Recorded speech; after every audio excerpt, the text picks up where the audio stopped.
Sahabatku, Sobat NC dimanapun kalian berada, kali ini saya akan coba jawab beberapa pertanyaan yang sudah masuk di kolom komentar channel Sobat NC ya. Yang pertama kita mulai dari hacker. Apa cuma saya saja yang setiap harinya merasa seperti akan mati terus? Sebenarnya yang dirasakan hacker ini sudah pasti hampir sebagian besar penderita anxiety disorder yang disertai dengan GERD pasti merasakan ya. Jadi jangan pernah merasa sendiri. Intinya sensasi seolah-olah kita akan mengalami kematian itu memang hampir selalu dirasakan ya. Jadi memang tidak perlu berpikir bahwa kondisi kita yang paling buruk, karena memang orang yang menderita anxiety disorder memang selalu merasa bahwa apa yang dirasakannya adalah yang paling buruk ya. Intinya terapkan metode bagaimana mengatasi rasa takut kematian yang berlebihan. Saya pernah buatkan videonya dengan cara berbanyak self talk dan juga afirmasi positif ya. Jadi kita harus menyadari bahwa setiap rasa takut yang kita alami, terutama rasa takut kematian, faktanya tidak pernah terjadi. Jadi pada saat kita merasakan rasa itu, maka kita harus mulai untuk mengcounter rasa takut itu sendiri, bahwa meyakini bahwa faktanya apa yang kita takutkan tidak pernah terjadi. Kemudian Muhammad Yuda, saya aneh takut apakah dingin bisa berpengaruh juga. Udah beberapa hari seperti kesemutan tangan kaki, tapi kalau agak panas udah enggak.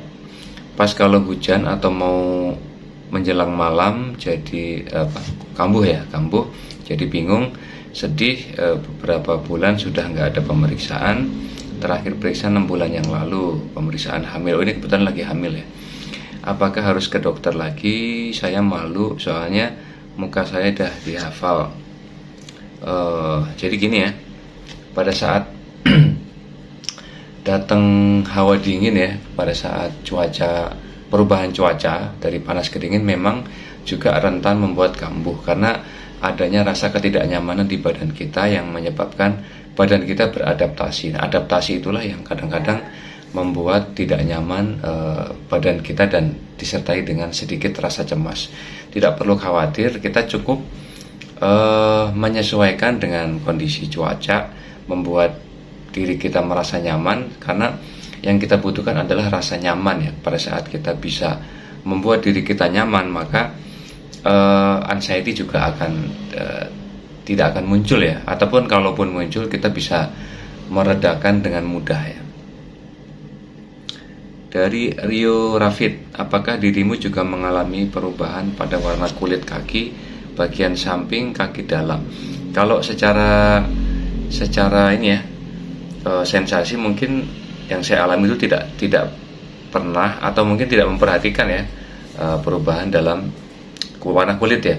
Tapi kalau saran saya, memang setiap orang ini kan sensasinya selalu berbeda. Jadi tidak perlu kita menduga-duga bahwa apa yang kita alami di dalam sensasi fisik itu adalah mengarah kepada satu penyakit lain yang mungkin penyakit kronis ya. Jadi kadang-kadang itu hanya sensasi yang disebabkan oleh psikosomatik. Memang banyak sekali ya sensasinya. Jadi kita cukup tenangkan diri dulu, terus yakin bahwa ini hanya sensasi dari GERD dan anxiety dan bukan penyakit lain. Itu nanti bisa kita ucapkan melalui kalimat self talk, serta menumbuhkan kesadaran kita ya, awareness kita, bahwa kita sebenarnya kita jauh lebih sehat dari yang kita pikirkan. Karena penyakit ini lebih banyak menyangkut pikiran bawah sadar. Adelia Putri, awalnya kesurupan terus trauma, lama-lama jadi GERD, dirawat di rumah sakit 3 kali. Kalau aku rasanya kepikiran gak enak banget. Betul ya, memang pasti pikiran kita akan terasa sangat tidak nyaman ya. Jadi pikirannya nih, kalau kamu nggak lakuin bakal gini, bakal gitu. Nah itu namanya overthinking. Terus kalau mau keluar rumah takut banget, kayak ngarang sendiri gimana. Ya memang itu adalah kecemasan berlebih ya yang dialami Adelia Putri. Kayak kalau lihat bayangan harus disiram, tiap hari harus nyiram, gak jelas, sampai rumah basah. Jadi sebenarnya mungkin rasa kecemasan yang tinggi itu juga disertai dengan beberapa halusinasi ya. Jadi mungkin sensasi yang dirasakan oleh Adelia Putri ini lebih dominan di pikiran ya.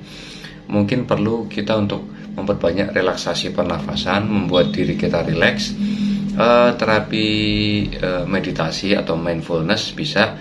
Intinya kita coba diamkan pikiran kita dulu, kita tenangkan dia dengan pernafasan, dengan meditasi. Terus kemudian juga kalau memang susah, coba cari pengalihan dulu, kegiatan positif yang menyenangkan, itu juga cukup membantu ya.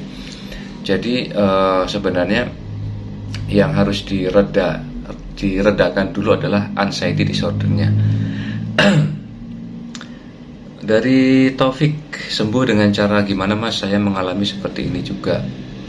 Kalau masalah caranya itu banyak ya, sudah sering saya bahas. Ditonton aja video tentang pola 4P, tentang pernafasan diafragma, tentang self talk, mendengarkan beberapa afirmasi. Terus banyak sekali lakukan tips-tips sesuai dengan sensasi yang dirasakan. Intinya adalah sembuh pencernaan dan sembuh pikiran bawah sadar.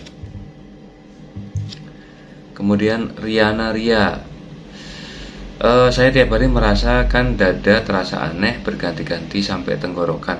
Badan lemas tak berdaya, seperti tidak ada tulang-tulangnya. Pas nggak nyaman, nafas seperti longgar. Serasa nggak ada nafas, seperti berhenti. Ya, memang seperti itu. Detak jantung terasa nggak ada tiap hari. Susah tidur, ya. Mudah lapar, sering makan badan tambah gendut, susah BAB. Gigi keropos, kalau panik jantung berdebar. Sekarang kalau kaget langsung lemas. Nafas terasa berhenti, pusing keliengan, mau roboh, keringat dingin. Kalau nggak pusing, dada sakit, pasti lemas, nafas gak nyaman. Ini memang semua sensasi yang dirasakan Riana ini ya memang sensasi yang sering dirasakan oleh teman-teman yang lain ya, yang mengalami penyakit anxiety disorder yang disertai dengan GERD. Jadi mungkin bisa diterapkan secara bertahap ya, pola 4P, menjaga pola makan, pola pikir, pola hidup, kemudian pola sifat, perbaiki, terus kemudian cari pengalihan, mendengarkan afirmasi positif, pernafasan diafragma. Intinya dilatih terus, susun jadwal harian, cukup fokus saja kepada jadwal harian. Dari Maila Nafisa, berapa kali sehari dilakukan pernafasan diafragma? Pernafasan diafragma sesering mungkin, yang membuat diri kita senyaman mungkin. Minimal lakukan 2 kali ya, bangun tidur sama sebelum tidur, atau ketika kita punya waktu rileks ya, misalnya di sore hari. Bisa juga melakukan di waktu-waktu yang rawan untuk kambuh anxiety, pada saat pergantian gelap ke terang dan sebaliknya ya. Biasanya yang rawan itu menjelang maghrib, kemudian bangun tidur ya kadang-kadang ya. Terus oke, mungkin itu dulu yang bisa dijawab untuk kali ini. Nanti selanjutnya saya buatkan lagi video untuk menjawab pertanyaan yang lain. Simak terus channel Sobat NC, cari video yang relate dengan yang kalian rasakan. Terus jangan lupa untuk menerapkan tips-tips Sobat NC secara disiplin, konsisten, dan juga penuh komitmen ya. Insya Allah kalian akan bisa membaik dengan lebih cepat. Dan juga jangan lupa untuk selalu men-challenge apa yang kalian takutkan, mulai memberanikan diri keluar dalam keramaian, ngobrol segala macam. Intinya salam bangkit luar biasa. Oke, assalamualaikum warahmatullahi wabarakatuh.